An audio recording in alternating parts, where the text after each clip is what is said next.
Hey, a quick reminder that all our subscribers can get 15% off their tickets to Epic Web3 conference. And this conference is special because just like this podcast, it's focused exclusively on building and growing Web3 products. So among conference speakers are people who are responsible for building and growing products at POAP, MakerDAO, Polygon, MetaMask, Decentraland, Gnosis, and many, many more. The event will take place on the 9th of June in Lisbon, and the agenda is already out. You can check it at epicweb3.com. If you decide to buy a ticket, just remember to type Web3 Talks code during the checkout to get 15% off. And we are live, and our today's guest is Dee, who is COO and co-founder of Zora. And as you probably know, Zora is a tool to drop your NFT collection, but it's more than that.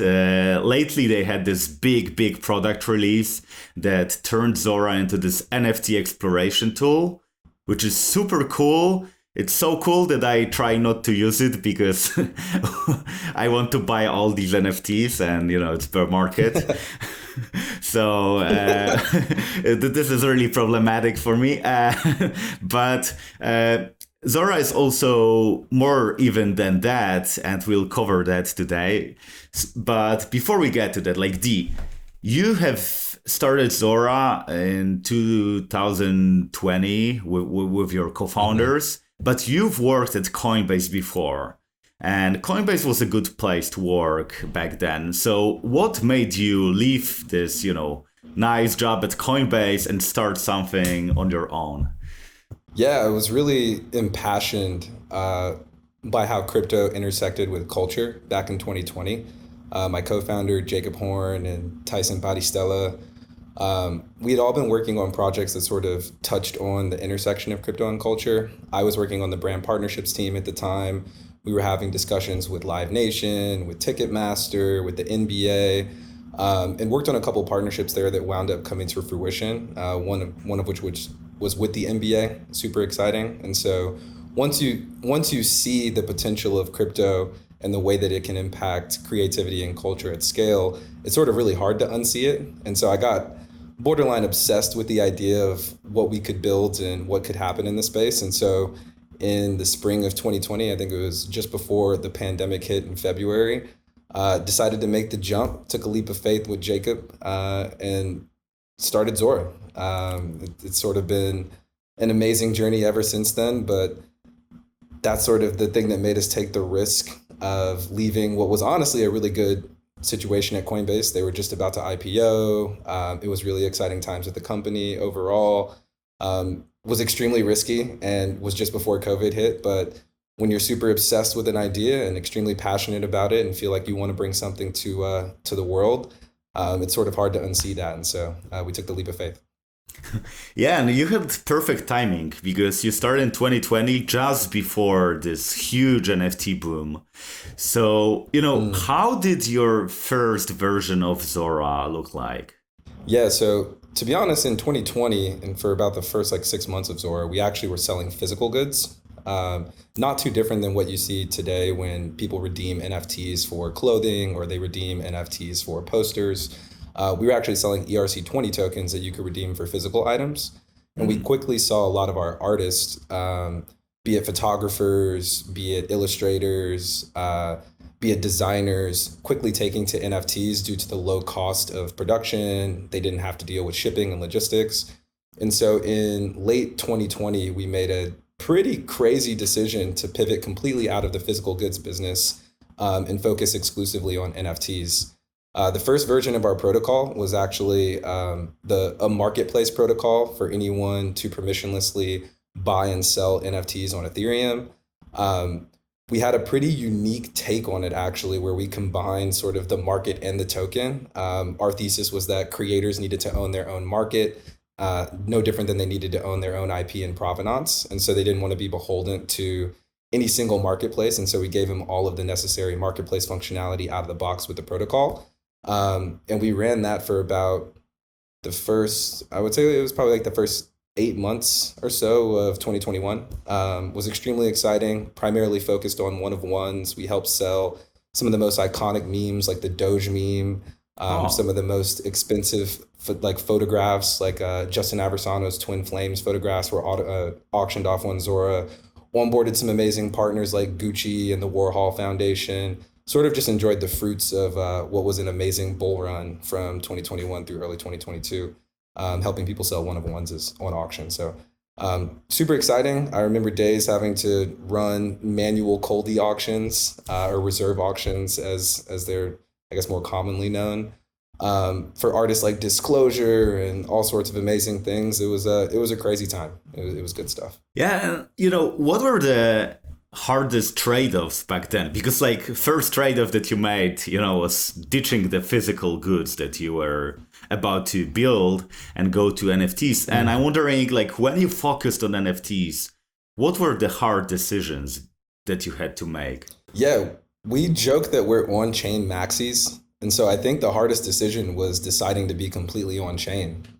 In the early bull run of 2021 and into 2022, a lot of the market activity was actually happening off-chain. So like Nifty gateways, et cetera, were running more like fiat-based off-chain marketplaces. And so the trade-off we were making was really a philosophical one of user experience and the ability to have sort of like gasless listing, gasless auction, gasless bidding, et cetera, versus really trying to stay pure to what we believed was the future, which was completely on-chain. And so there was a pretty big UX trade-off there, and it came with its own like set of complications and onboarding users and onboarding collectors and getting people acclimated to setting up wallets and all of the stuff that was, I guess today is commonplace, but back then felt like it was a crazy new rabbit hole that people were diving into. And so that was definitely the biggest trade-off, I would say, that we needed to make, or that we did make really in the early days of Zora. And how have you solved that? Like, because you told me about these challenges that you had. So I'm wondering, what exactly have you done to mitigate all the downside and maximize the upside of your decisions? Yeah, great question. It's interesting because the market is really caught up in a lot of ways to being primarily on chain. I would say, I don't know the exact numbers, but from 2021 through today, it feels like we've onboarded an insane amount of new users onto Ethereum just in that time frame alone. Zora now has 720,000 collectors, like unique collectors who are all buying NFTs, minting NFTs on Zora today. And so we didn't have to change a whole lot. It was actually that we were just painfully early to on-chain adoption.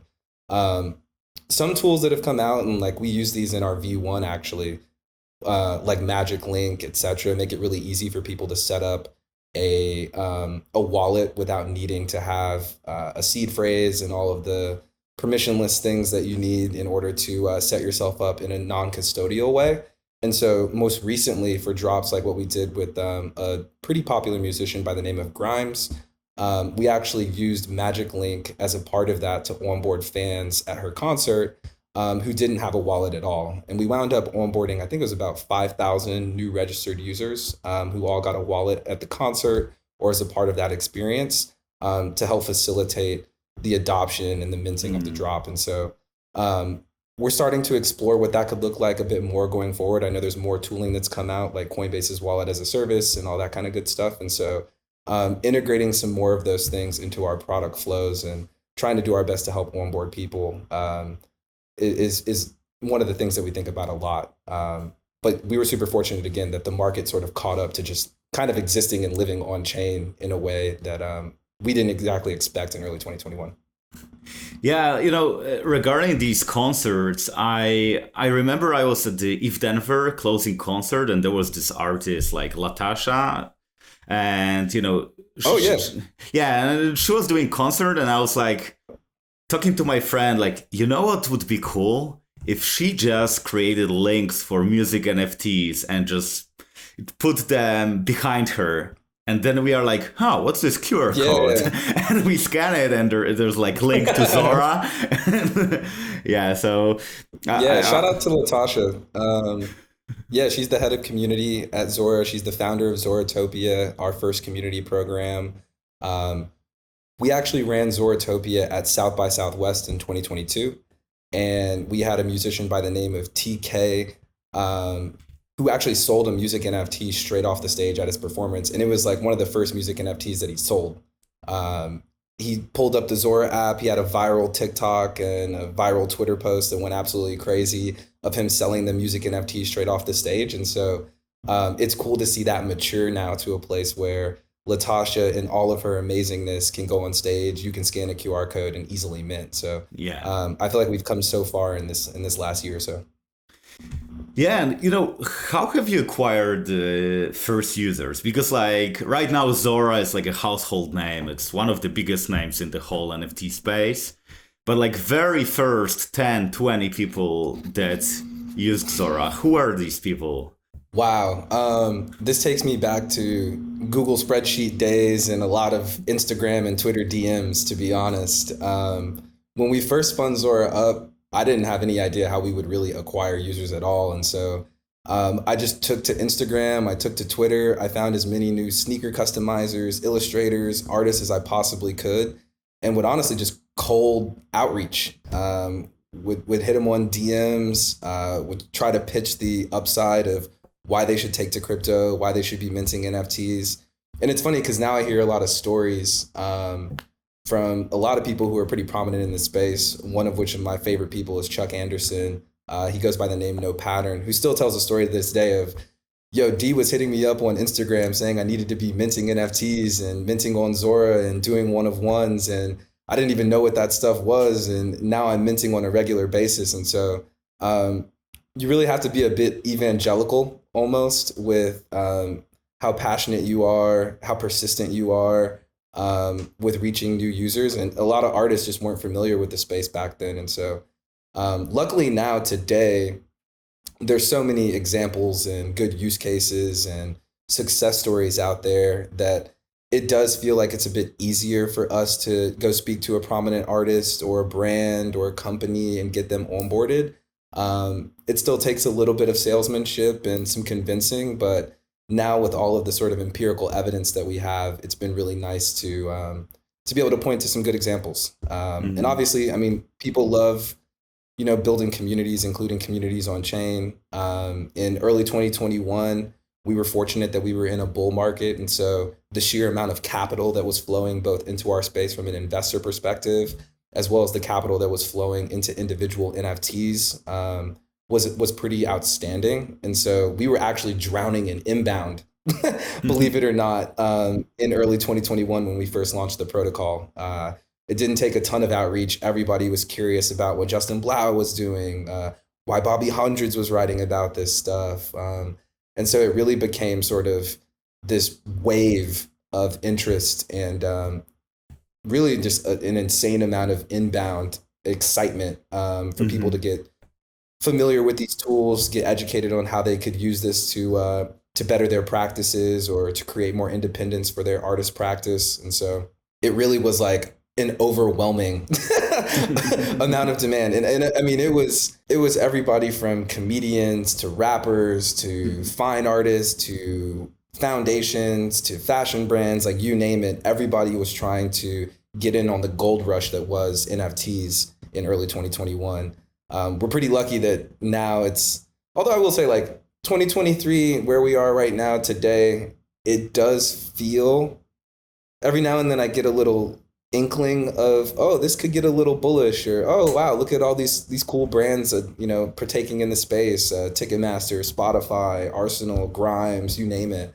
So it does feel like it's getting a bit closer to where we were, but nowhere near as overwhelming as it was in early 2021. Yeah, like I think the next bull run for Zora might be absolutely crazy. You're gonna need like many more people on board. I'll find some wood in the office to knock on and keep my fingers crossed.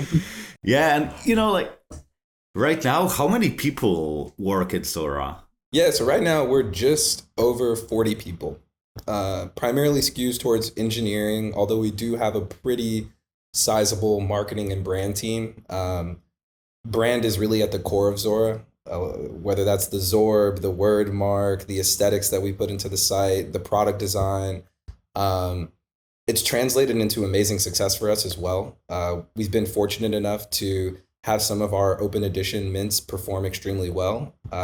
Just the other week, we launched 1155 support on Zora and dropped an 1155 collection with some artwork that was produced by our in-house brand team, and it performed extremely well. I think it was about 40,000 mints or something along those lines. Prior to that, we dropped a Zorb. So for those who don't know, the Zorb is sort of like our version of the Nike swoosh. It's the Zorb symbol and logo and icon. We dropped a enjoyment.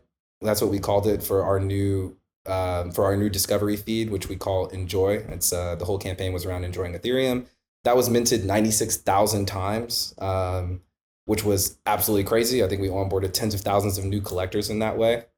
And so brand is at the heart of Zora, but yeah, primarily skews towards product engineering and design, and we're just under 50 people. Yeah, and because you're a COO, so you might be the perfect person to ask, like, how is it organized? How does this Zora machine work? Yeah, so we have our three co-founders at the top. We're sort of the C-suite, Jacob, Tyson, and myself. I'm the chief operating officer. Tyson is the chief technology officer. Jacob is obviously the CEO. And then we break out into our core verticals, marketing, brand, product engineering, design, and then operations, including finance, legal, people ops, etc. For each of those teams, we have essentially like a head of the department. And so we have Kat, our head of product, absolutely brilliant woman, formerly at SoundCloud, working out of Berlin. Eric, our head of engineering, previously at Coinbase, also Clubhouse, absolute ML whiz, back-end whiz, it's pretty impressive. Like, it gets really scientific, and he's also just an amazing human and manager. And so Eric heading up Eng, Brendan, who's heading up marketing, Ian, who's heading up brand. And so we have essentially a head of each department. Some of them have managers. So on the engineering side, obviously we have a few Eng managers. On the product side, we have a few product managers. On the ops side, we have a people ops manager, Danielle, who reports to Lauren, our head of operations. Mm-hmm. And then the rest of the squad is really ICs, who are helping to do the day-to-day groundwork at Zora and make sure that the machine keeps moving.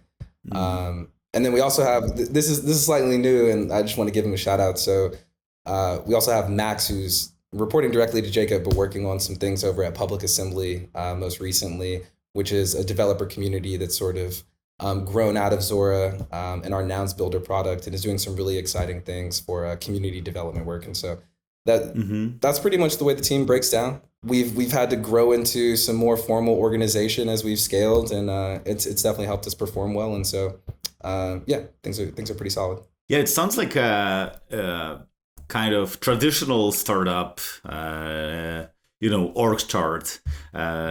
So I'm wondering, because you mentioned this NounsDAO builder, Nouns-like DAO builder, basically. Yeah. And there's marketplace, there's API. So these are products that are not that obvious for most people that use Zora, because most people just click the link, mint, and just this is it.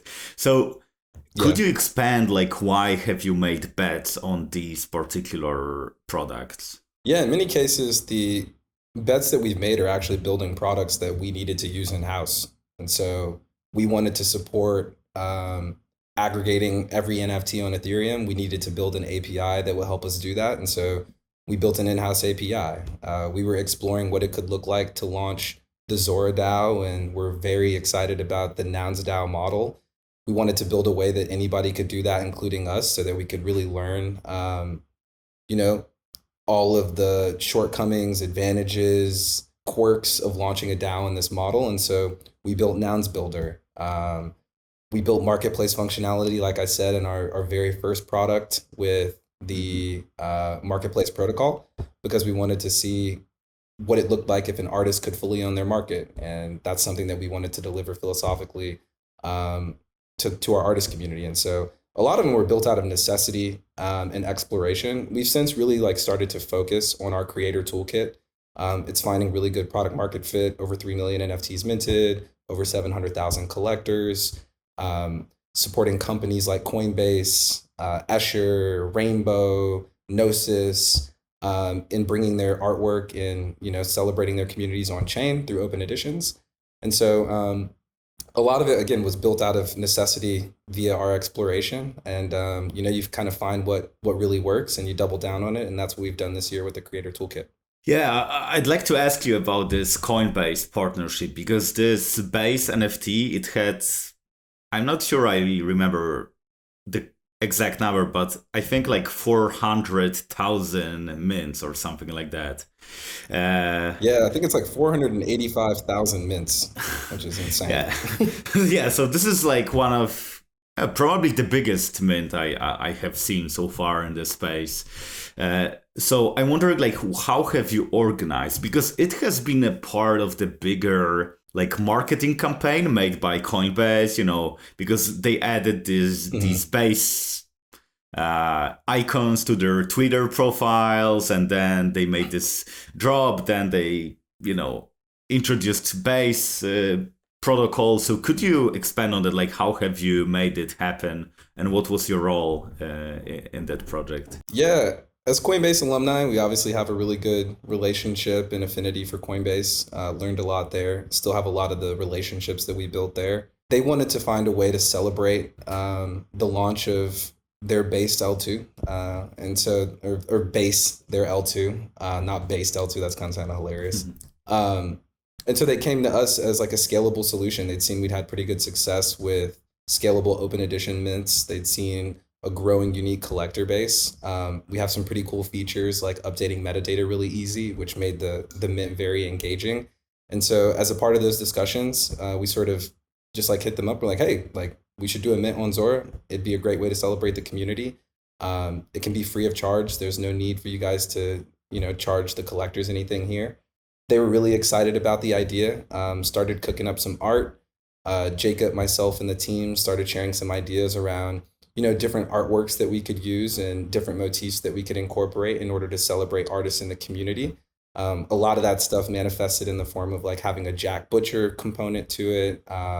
We did a celebration of the Nouns community, made sure it had like some good like motion and some gifs in there as well to keep the engagement high. And we minted it. It was pretty straightforward, to be honest, and the thread really hit, the community really took to it. I think we were also pretty surprised by just the sheer volume of mints that were coming in. Luckily, our mint pages are extremely performant and we're able to actually, hold up with all of the traffic that we saw. It was a joy to work with Jesse and Victoria and that team on bringing this to life. And it was a great celebration for their launch. I think we've seen that really as a trend now. Coinbase sort of led the charge with Base introduced as like a huge mint with 485,000 mints, but we've also seen teams like Escher, which is the spinoff of Tessera, for those who don't know, formerly known as Fractional. But Tessera now launched like a curation or aggregation project in which you can see all of the NFTs on a single profile, and they launched their product with an open edition mint, which had about 120,000 mints. Rainbow, way back in the beginning of the year, actually was one of the top mints as well. It had about 125,000 mints as well, with I think over 100,000 unique collectors. We've since seen Gnosis do the same thing with Safe introduced. They launched an open edition on Zora that had about 20,000 mints, 25,000 mints over the course of about 30 days. And so this has now become like a way that companies in the space are able to rapidly create on-chain audiences and user bases that they can bring over into their products. And it's a nice way for them to celebrate their communities and bring products to market in that way. And so it feels like a brand new way to market a launch on chain. And there's a few more in the pipeline for this month. And I won't name any names, but I think they'll be equally as exciting. And so, yeah, it feels like this is a new unlock for the space overall. Hey, I got a message for you from our friends at NounsDAO. If you don't yet know, NounsDAO is a DAO built by founders who've gone through Y Combinator, and they focus on investing in and accelerating Web3 ecosystem. So the message is that their fellowship applications are open. What's their fellowship? Well, if you're a builder that has an initial idea, but feels like you need money or some mentoring to really pull it off, then this fellowship might be something for you. The way it works is they give you 25K, and for 10 weeks, you get mastermind meetings, dinners, and get tactical support from NounsDAO members and partners. So if you feel like it might be something for you and you want to turn your initial idea to full-time project, then go to fellowship.orangedao.xyz and see whether it's something for you. The applications deadline is 30th of June, so there's still plenty of time, but I highly advise you to not wait till the end because it might get pretty crowded.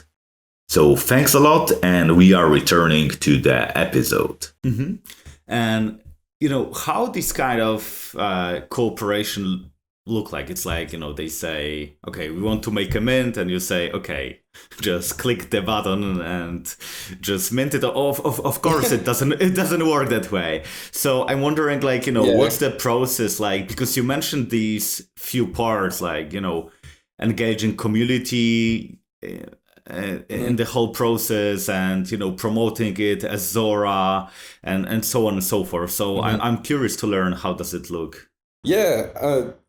Having done this for a while now, I think we have a lot of learnings that we can share with brands. And so coaching them through the different communities that they wanted to activate, the Nouns community, the Checks community, making sure that the artwork was resonant. We really try to focus on resonance over relevance. And so in this case, we wanted to make sure that the artwork that they put forward would resonate with these communities. And so we did some help on coaching them through what the artwork should look like. We've got functionality on our creator toolkit that allows for brands or artists to personalize or customize a mint page. And so we walk them through designing a custom theme for their page. They change the font, change the background, change the colors of the buttons, the shape of the buttons to really speak to the mint, so that it felt aesthetically aligned with what Coinbase wanted to achieve. We helped them to host it on their own domain as well. Tyson and a couple engineers from the Coinbase team made sure that we were able to deploy it on a completely custom domain for them. And then throughout it, we have some functionality in our admin panel, which allows for you to easily update the metadata of an NFT mint. Jack Butcher is probably the most notable artist that has taken to this format and updated metadata in this way. But it's a couple clicks for you to pin a new image to IPFS that allows that to update the metadata that you see on the NFT, turning the NFT essentially into a canvas or a communication channel with the community. So we walk them through what they could do in terms of updating the metadata throughout the week. One unique thing about this mint as well, and this had mixed reviews, but it turned out to be a pretty fun thing in the end, was they actually extended the mint. It was originally supposed to be a 3-day mint. So 72 hours, just a couple changes of the metadata. Due to the success of the mint and wanting to give a lot of more people on Ethereum an opportunity to mint it and get involved, they decided to extend the mint to 7 days. And so we sort of walked them through how they could do that through Zora as well. And then the other unique thing here too was that they had an address limit, so you could only mint one per address, which allowed them to have a high density of unique collectors that were minting the collection, which is also, if you really want to focus on essentially a quality of audience, it's a great lever for you to pull. And so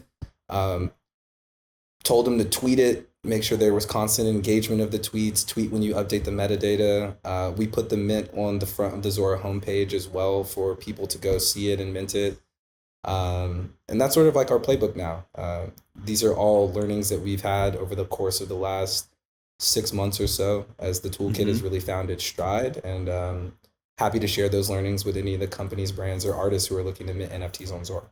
Yeah, what I really like about this approach is that you're not this traditional hands-off marketplace or hands-off tool for creators that says, okay, you can do whatever you want, but we won't help you. But you're a like an intersection between this marketplace and creator tool and protocol and like an agency that actually helps them with, introducing them to this whole world and helping them to find the right art, find the right way to reach the community they want. So this is a pretty unique approach. And I think, with following the YC advice, do things that don't scale. Like, of course, these kind of activities scale less efficiently than having a hands-off approach. But as we can see from Zora, they work and they work really well. Yeah, so we were probably even more of an agency style entity back in 2021, 2022. I remember doing a drop in collaboration with Outland Art, an editorial and curatorial community that has helped to bring some pretty inspiring artwork to chain and shed some new context onto some pretty amazing artists. So we partnered with them on bringing James Jean's Fragments to market. So it's a pretty top performing PFP collection. I think it's done 20 plus million in total sales volume. It's been a really big success.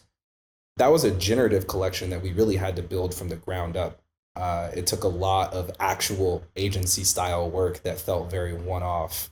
And so when you go through the sort of pain of having to build all of that from scratch, you realize that that's something that a lot of other artists and communities are going to have to do as well. And so we've done our best to put a lot of self-serve tooling, including like the theming, right? Like being able to personalize your mint page. Like usually you'd have to go get a web designer to do that, or you'd have to build out a whole website. And so instead we put it into the actual mint page for you so that you can easily do that as a creator. Cool thing is that theme is actually stored on chain, which is even crazier, making the whole thing sort of philosophically aligned with the Zora ethos of, really building out permissionless on-chain infrastructure. And so again, learning from James Jean and learning about all of the sort of manual effort that we had to put in for that, we wanted to do our best to provide some self-serve tooling in our creator toolkit that makes it really the most enjoyable place to mint on Ethereum. So that's like our goal is both for collectors as well as creators is to be the most enjoyable place to mint on Ethereum and to help as many artists, brands, and companies as we can to bring more imagination on chain. And so it takes sort of that agency style work in the very beginning, which doesn't scale, in order to get the learnings that you need to build the things that can scale out to artists that we might not be able to, more directly or intimately interact with, and helping them to craft their drop, but we can provide tools that essentially offer a similar experience for them. And so it's taken us a long time, it feels like, to get to a place where we have that tooling readily available in a self-serve fashion for artists to use. And so now it's really about applying the learnings that we've had over the past however many months, 6 months, 8 months, or whatever, to a company like a Coinbase, or an artist like a Jack Butcher, or a community like an Entropy, so that they can use the tools on their own, but with the insight and knowledge of teams that have used it before them. So that's really the goal. So are you planning some Zora Academy for NFT creators? Yeah, education is top of mind for us. Our growth lead, Zach Roth, is always harping on education. We hear it from our community a lot. We've got a Slack channel called Voice of the People, where we share a lot of the feedback that we hear from artists and brands throughout our community, particularly a lot of tweets that we share in there. And education is always a hot topic. And so we're working on some educational materials and thinking through how we want to best package and present some educational pages for people to consume this learning and have access to this knowledge without needing to directly communicate with somebody at Zora, but instead be able to land on a pretty nice explanatory page that walks you through all of the ways that you can use our tools and leverage our toolkit to advance your artistry or advance what your brand's trying to do for its community. And so very top of mind, very, very top of mind. I don't know if it'll be Zora Academy exactly, but there'll definitely be some more educational material on the way. Okay. And, I know that you run like Zine, like an online magazine, which is like a very old school marketing tactic. So it's really like very high quality. It doesn't look like a blog post. You really can feel that you put a lot of work to that. So I'm wondering, like, why have you decided to do it? Because as I said, it's probably not an easy thing to do because it looks like something that takes a lot of work. So what was your idea here with this zine? Yeah, so I have to give all the credit for the zine to Yana, our head of editorial, Corinne, who helps her as an editorial lead and production lead, as well as Guy, who's helping to actually put together the stories and do a lot of the interviews and writing, and Mary, who does a lot of the design work that you see on the zine. As well as Wednesday Studio. I mean, they do amazing work in helping us to craft the actual website for the zine. They're also helping us to craft the website for the print edition of the zine, which is launching in about 10 days or so. You can check that out on the zine's Twitter. When we first hired Yana, I mean, one of the actual tensions that we were facing through the early days of Zora, especially like as the bull run was happening, was, are we a technology company? Are we a culture company? Are we somewhere in between? Those two things oftentimes don't exactly square with one another. And so when we onboarded Yana, we knew that we wanted to do something around storytelling and narrative building around the space. We wanted a way that we could highlight the stories of artists in a way that didn't feel like a company blog or didn't feel like your classic tech company talking about product launches, but instead would really shed some light on who these people were, what their artistic practices were, where they were coming from, what were they thinking when they went through the creation of their piece. And in some cases, maybe talk about some topics that didn't 100%, land squarely in a product camp or in like a success or, case study way, but was instead just trying to tell the story of something that we found very interesting. And so Yana actually, previous to joining Zora, had founded her own magazine, Perfect Mag. She actually built out a zine. She was an actual editorial whiz. I think she had contributed to Days and ID Mag and 032C. And we found that very compelling. It aligned with our brand. It gave us an opportunity to imbue our design aesthetics and, our taste into the way that we told stories. And it's really proven to be an amazing magnet for top artists and top brands and top teams in the space. They love the way that we're able to contextualize what they're doing in a way that doesn't feel too technology forward or tech heavy, but still can show the technological prowess that they're operating with. They love the sort of raw, more honest and, a little more candid takes that they can have here versus something that needs to be commercially refined in that way. And so it feels like it has like an underground, sometimes avant-garde, true artist first, creator first, art first aesthetic that speaks a lot to our values at Zora. And so that was sort of the inspiration for it. I feel like it's honestly inspired quite a few other teams in the space. We've seen a lot of different zines launching since then. I don't know exactly who was launching zines before we were in early 2021, but it's been cool to see that even just that nomenclature, like that language, make its way throughout the entire community. It's been really exciting. Yana has contributed to some editorial efforts and on some other teams as well, helping them to like establish themselves. And so it's been really special to see that grow. And we've got our first print edition of the zine, like I said, launching on, I think it's April 14th, so about 10 days from now. It features some amazing fake advertisements from some of your favorite artists throughout the space. It's got some really, really good think pieces. It's even got like a few hidden gems in there in the form of like some actual physical goods, which should be really exciting. And yeah, it's going to be a great experience. So the zine really was a Zora native way for us to tell stories. And it felt like it spoke to our brand. It's been amazing to see it grow, and I'm excited to see the print edition launch. Yeah, I definitely felt the same way. It also gave me this this retro vibes, because I remember zines in the early 2000s when you had zines on CDs. They were Yeah. actually like downloaded from the internet, and you had these like Oh, zines wow. that you could, yeah, that you could explore. Because internet was super expensive back then. Maybe it was like late 90s, not early 2000, more like late Yeah. 90s. Yeah, internet was super expensive, and you could actually like download it.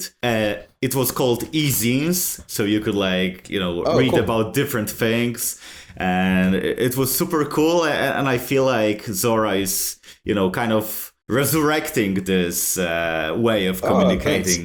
So that's what I really like. Yeah, I appreciate that. I appreciate that. Yeah, it's got some nostalgia to it. Again, just shout out Yana. It's a lot of her creative vision.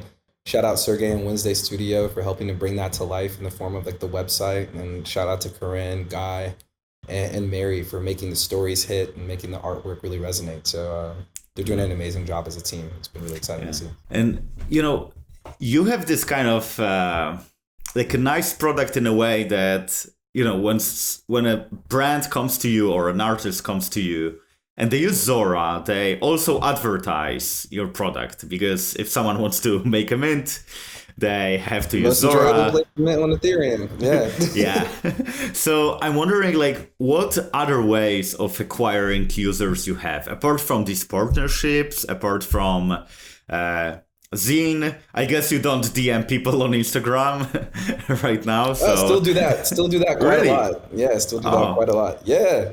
Um, Actively was DMing artists before we got on this call. Actively DMing artists all through last night, trying to share the opportunity that we present as Zora. And we're in like an increasingly commoditized space just overall. Like a lot of people have solutions for people to mint. I think one of the most attractive things to our customers, users, artists alike is the brand itself. I think we take a different approach to being in the NFT space. Our language is a bit different. We try to make it as enjoyable and as easy as possible. Um, we try to share as much design inspiration as we can. We just revamped our Twitter from the blue skies aesthetic, which we've seen sort of make its way throughout the space, to what we're calling now flower power. And the amount of tweets that we've gotten that are just like, I really just like the way that Zora rocks. I really just like the way that Zora looks. I really just like the way that Zora sounds. It's always been this sort of magnet for amazing artistry. And when we do find amazing artists, this goes all the way back to when we did our first cassette tape with RAC.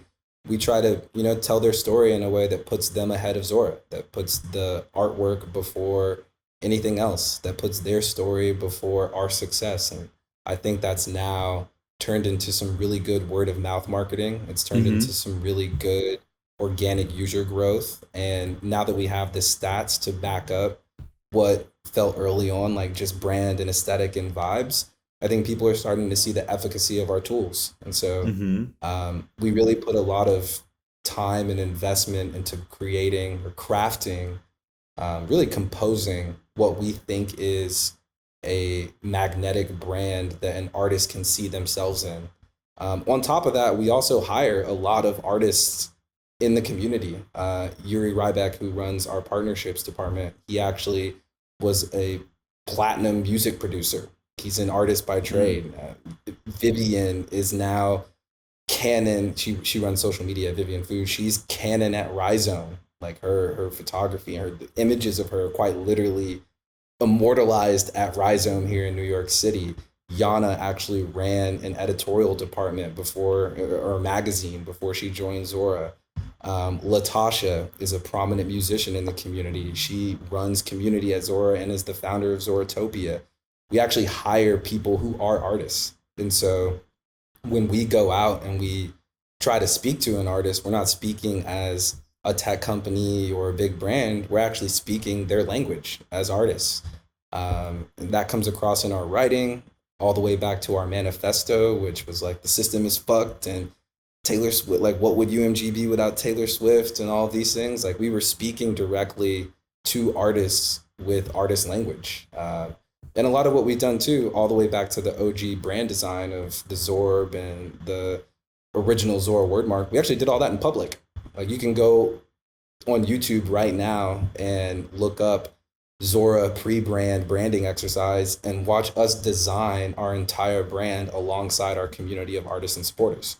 And so we've been very open and accessible in that way, which I think makes Zora feel like a safe and secure place for an artist to come be their full selves. Artistry is vulnerable in that way. And so you have to create an environment where people can feel safe to share that vulnerability with their community and with the public around them. And so I think that's been our golden user acquisition strategy, really, in that we've been able to create this magnetic brand and craft this attractive language that makes artists feel like they can be artists at Zora. We've also hired a lot of really amazing artists. And on top of that, we've done things to support artists. Earlier this year, we ran a curation program with Zach Crevitt, who is also an artist, believe it or not, who's running curation at Zora right now, with QMODA, the Queer Museum of Design and Art, and actually put ETH into the pockets of queer artists around the world to come bring their art to Zora and mint. We ran the same program during Black History Month with Brittany Pierre, a prominent artist out of Chicago, in curating amazing Black artists to bring their work here. And so we've also, put our money where our mouth is in many ways and supported artists directly in the form of commissions and curation, in a way that I think speaks volumes to those communities and creates that flywheel of sort of word of mouth marketing, where they'll share to their friends that Zora is a place that they feel good to be at, that they feel excited to mint at, that's enjoyable for them to mint at, and that reverberates throughout the ecosystem. And so it hasn't been an overly technical way of acquiring artists. And then again, I guess like one last thing too, it's like all the way back since State of Mind. I mean, we've been minting as Zora. Like we mint our assets. That's how we onboard a lot of collectors, and we mint our brand, we mint our words, we mint our concepts as a company. And so we're actively minting right alongside of the people that we want to see using our tools. And so we can tell you a firsthand story on what it's like to use these things. You might have collected a Zorb or a Zorb remix or one of our brand campaigns before you actually decided to come to Zora and mint, and that might have been the top of funnel for you. And so we're sort of right there on the front line with artists in almost every dimension of the way that we operate as a company. And so I think that's been really enigmatic of who we are, enigmatic of like why we're able to see the success with artists today. And what makes us attractive to them, it feels like, as a partner to work with in the long term. Yeah, so, I'd like to ask you about the manifesto, because you mentioned that before. And your manifesto is written in this very raw language.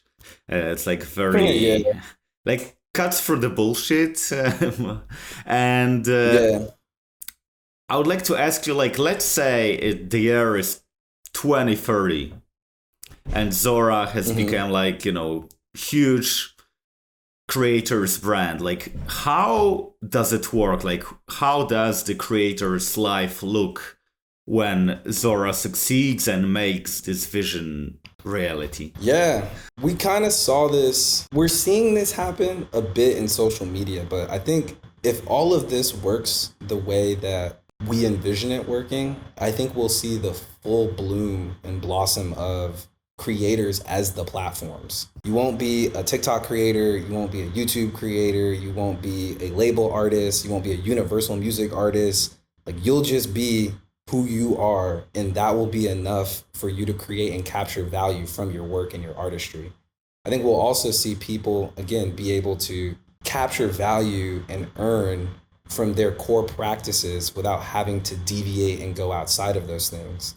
Being able to, as a musician, just mint the music that you want to mint and have those people collect it, or an artist mint the art you want to mint, or a social media creator or a video content creator be able to mint your videos and not have to go do a brand partnership deal, not have to go do a record label deal, not have to go do a clothing deal or whatever, which does provide some value, but in some remits, it does dilute the integrity of the artistry that you feel you want to put out.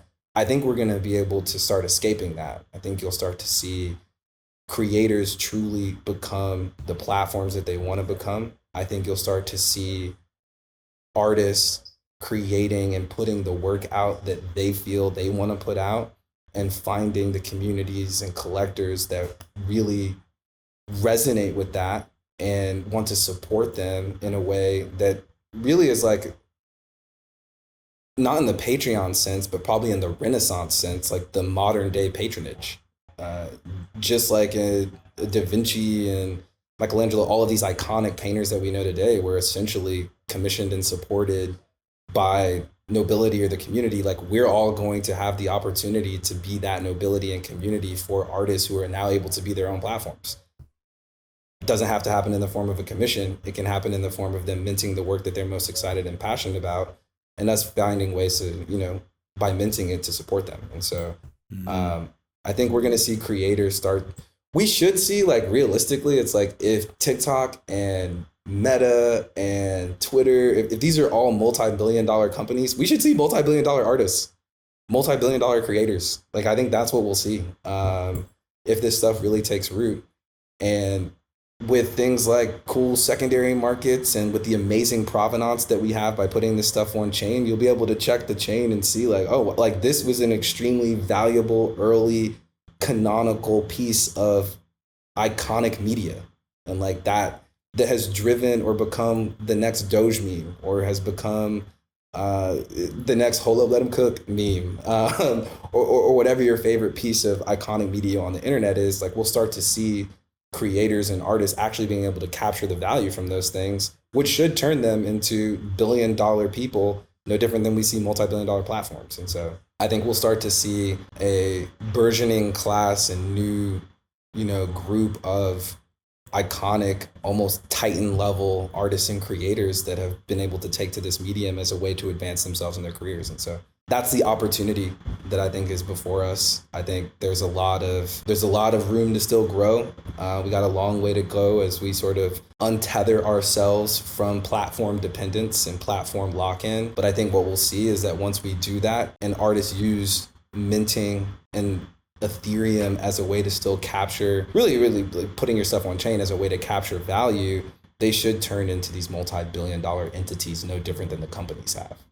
So that's what I'm most excited about. It's not just like core about the money, but just about artists being able to get the value that they deserve for the value that they create in society overall, which I think today is kind of getting gobbled up by all of the major platforms or auction houses or social media companies or brands, when really those artists are the one that are driving a lot of that value today.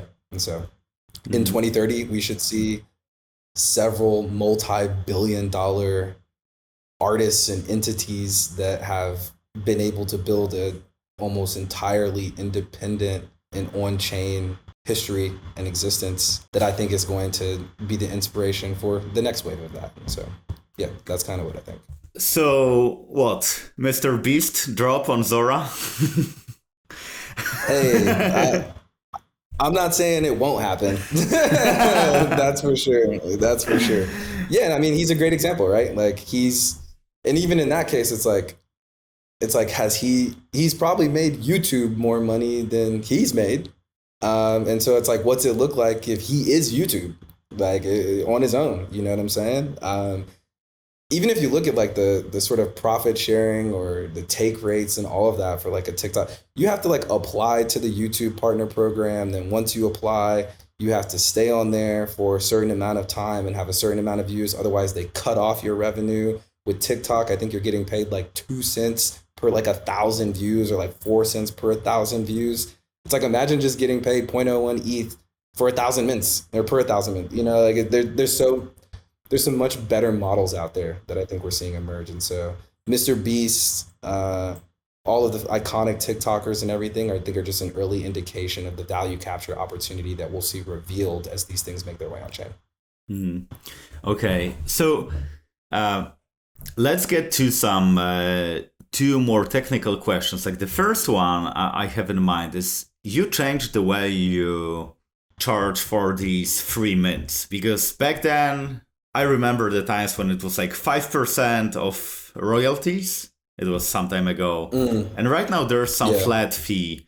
So I'm wondering, like, why have you made this change? For sure. The percentage fee on artist earnings felt like a creator side tax in a way that took money directly out of the creator's pocket, when really the people who are seeing and attributing value to the thing, the artwork or media, as a collector, they're already paying, and they're actually the one engaging in like the true service of the toolkit. And so it makes more sense for us to have a very small, almost negligible, it's $1. It's 0.00777 or 0.00077 is the actual fee. That is almost negligible to gas. People who are already excited to collect the work are not going to stop supporting because of that small fee, which made their minting experience extremely enjoyable, which allowed the artists to have this personalized page, which like facilitated their discovery of this artwork on an amazing feed, or told them what was trending on the trending page. Like it's a very small, it feels almost immaterial at times fee for the collector to pay, who's already excited to pay to support the artist. And so it just made a lot more sense from that perspective to put the fee on that side rather than to continue to tax the artist for using the tool. It was one of the biggest pieces of feedback we heard from artists as well, was like, I don't want to mint here because of this 5% fee.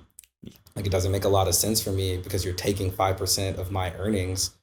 I would rather find somewhere where I can do this for free, or I can do this at a lower cost. And so it almost felt like a race to the bottom. Whereas the collector, they're already paying to support the artist. It's not like we're making them pay $30 or something. It's $1 to continue supporting an artist or collecting an artwork that you really like. It just made a lot more sense. With the scale that we have, it's been very awesome for us as well, in the sense that it's translated to, it's allowed for us to convert our at scale distribution into a sustainable business model. And we are excited to find ways to continue to reinvest that into our toolkit, our people, to continue to produce amazing things for artists and collectors. And so, we just didn't want to have a creator side tax where we're taking money out of the pocket of the creator anymore. Okay. And, what are the metrics that you follow? You mentioned, number of collectors, number of mints. Are there any other, important metrics that you follow to make sure that you are on track? Yeah, I mean, obviously the two top ones that you mentioned, number of mints on Ethereum, like what's our actual mint market share on Ethereum? How many new mints do we represent on Ethereum? The number of unique collectors. Both creator and collector retention matter to us a lot. Like, is a creator coming here and minting once and then leaving and going to another platform? Or are they coming back to Zora because the experience is very enjoyable for them? The same is true of the collector as well. Like, are they coming and collecting one NFT? Or are they coming and collecting multiple NFTs? Are they coming for multiple days? So like, what are our retention rates is another thing that we look at as well. And those are probably like the core ones. And then as we've built out sort of our new Enjoy feed, where you're able to really scroll through the most enjoyable NFTs on Ethereum, or all NFTs on Ethereum soon to be, it's like, how long are people spending there? What are they clicking on? What's the session time look like? How many people are actually clicking through to the personalized NFT pages? What's the conversion rate look like for people who are going from feed to mint page to actually mint? Are they minting through the mint modal, or are they minting on the mint page? So just understanding really the user journey of a new collector or a new artist as well. Those are like our core metrics. Okay. So Dee, like you seem like super engaged and super energetic whenever you speak about Zora. But let's imagine that, some vicious wizard made a spell and you cannot work on Zora. You cannot build Zora. What would you build? Oof. Wow. The thing that comes most top of mind is I'd probably try to raise a fund and give as much money to amazing artists and projects as I possibly could. There's so many cool, new, culturally relevant projects that feel like they're popping up in our space, and so many artists, musicians, visual artists, digital artists who I would love to continue to support, I would probably try to find a way to raise some capital and start supporting them in a more material way as soon as possible. And if it's not that, I joke with Jacob and Tyson all the time that I'd probably go coach basketball, to be honest. I'm a jock at heart. I'm a basketball junkie in many ways, and it gives me a chance to still have my competitive flair, have an outlet for that. And so, yeah, I might go actually coach basketball. If Zora has some amazing exit, I joke that I'll just coach a middle school basketball team, and my new goal in life will be to win a state championship and renovate the school or something like that. So I think it'd be that. So you would be like Coach Carter, just like super stern and disciplined. I mean, that'd be amazing. That'd be pretty cool. If they made a movie about me, I'd be like, hell yeah, that's dope. Mint it. I don't know exactly who I'd be like. I think I'd try to be as much of myself as I could, but I think coaching would be kind of cool. Okay. So last 3 questions I have. The first one is, imagine that you have a magic wand and you can fix one thing about crypto, Web3, blockchain, however we name it. You can fix one thing. What would you fix? Oh, man. In the current environment that we're in, it'd probably be just regulatory understanding.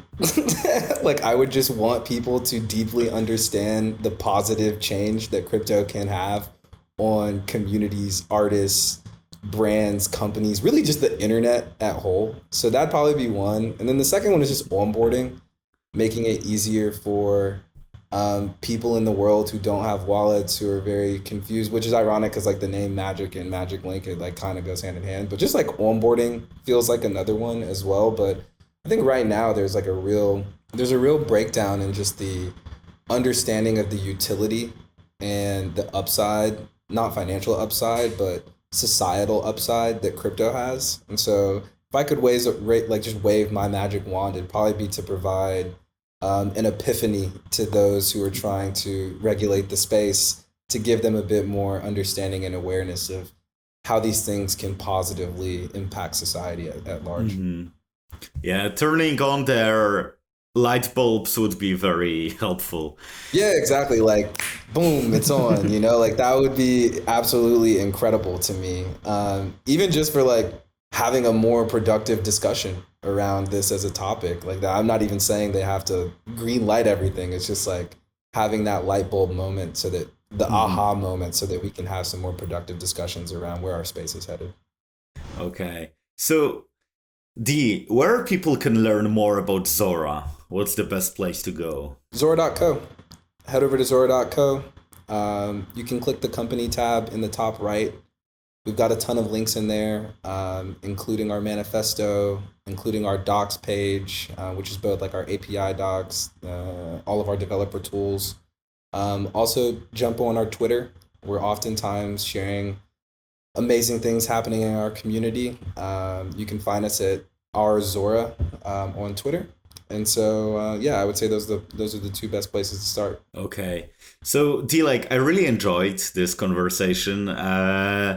It was really fun to get deep into this artistic perspective, because what I really like I often have very different kind of builders here. Some are, super nerdy, technical people.